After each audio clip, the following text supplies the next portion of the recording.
I didn't know. And I still don't know what I want to do with the rest of my life. But what I did was that I tried to get a job. My first job, as I said, was as a mechanic with my uncle. My second job when I was in the Polytechnic was as a volunteer for 1 year with Catholic Relief Services, doing relief work in Chamarajnagar after a dam burst. And then I went up to Bidar for drought relief, then came back and then completed the course. And couldn't find a job with my ceramics qualification. So I joined Postal Interfranc as a salesman of office equipment. And then got bored after 2 years and quit. And then was hanging around for about a year, and then again there was a lot of pressure to find a job, to settle down. You know how it is. And then I joined EFICO. I was with EFICO for 2 years, and then I went to Asha Niketan. So the pattern was that I would work for about 1.5 years, 2 years, take a break of 6 months to a year, as long as your money lasted, then start working again. Finally, I wandered around the country and then came back in 81. In 83, I joined the last organization I worked for, the Ecumenical Christian Center. And I was there for 6 years. In all this time, my thought was that I should retire by the time I was 35. Because I believe that you should retire when you have the energy to do things, to enjoy life. You shouldn't retire when you're old and unable to enjoy life. I'm happy that I retired at 36. Once when I was talking to my mother, I told her that in my 50-odd years of life, I had just about managed to work for a little over 10 years. And she was horrified. I think I was very fortunate to have been able to do that.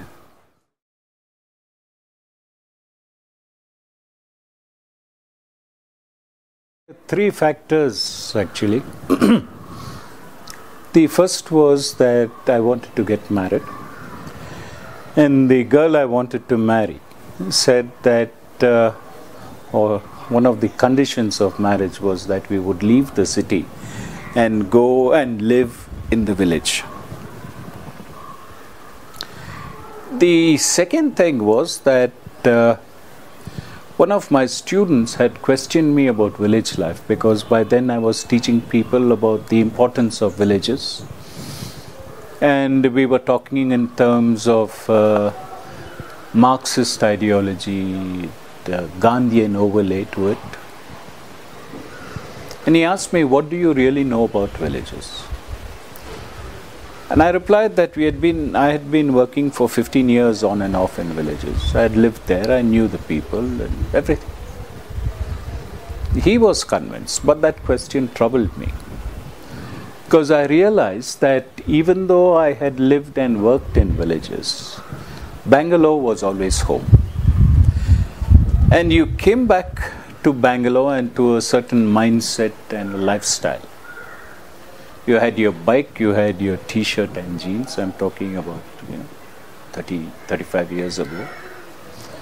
You had your weekends. So wherever you went, the mindset was that of Bangalore. You never really left Bangalore. You carried Bangalore along with you wherever you went.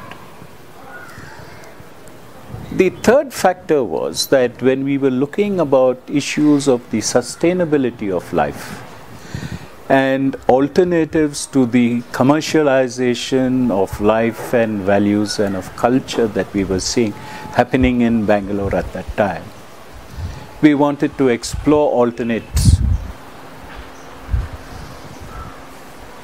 And so we decided to move to a small village the foothills of the Western Ghats, close enough to the sea. And that's how we moved.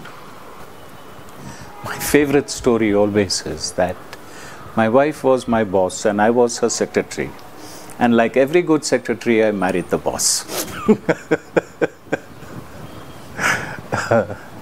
Susie Nelitanam, she was the director at ECC, which was my last job, originally from Kerala. And when we moved, she made two things very clear. The first was that I would not have any involvement in social work. And the second was that we would find a place that was far enough from our relatives so that we could concentrate on our life together. So this was one reason, these were the reasons why we moved to that place.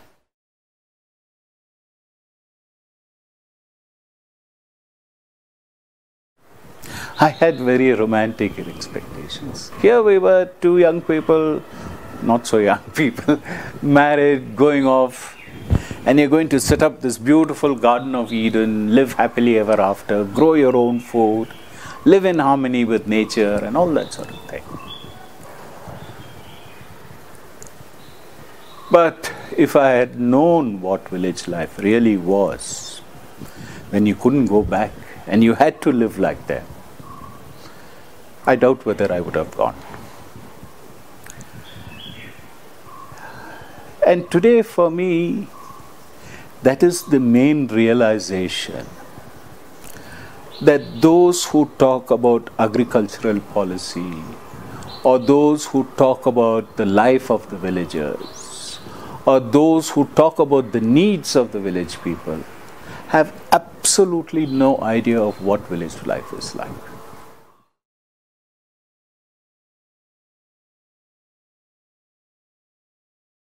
One evening I was sitting around, beautiful evening, I was sitting on a veranda looking at the land. And I saw this coconut tree. And I saw this land and I said, how nice it is. This all belongs to me. This is my land. Best coconut tree. It's about 70, 75 years old. I had not planted the tree. I know the man whose father planted that tree there. And in those days, there were tenants on the land and the landlord would not allow you to plant a tree because that showed some sign of ownership. So now the landlord is gone, that tenant is gone, and I'm sitting there. And it struck me, it is not me who owns the land, it is the land who owns me. And when you begin to understand that the land owns you, your whole attitude towards the land changes, the relationship changes. Because you no longer have that arrogance that you can do miracles with it. You have the humility to accept the miracles that the land does to you.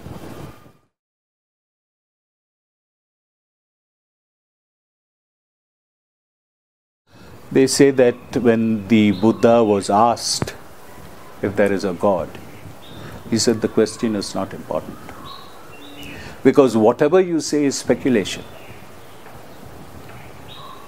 What is important is your life here on earth and how you live it. You have control over that. You live your life in a way that is honorable and in a way that is true to your dharma, your ideology, or your spiritual belief. And that's all.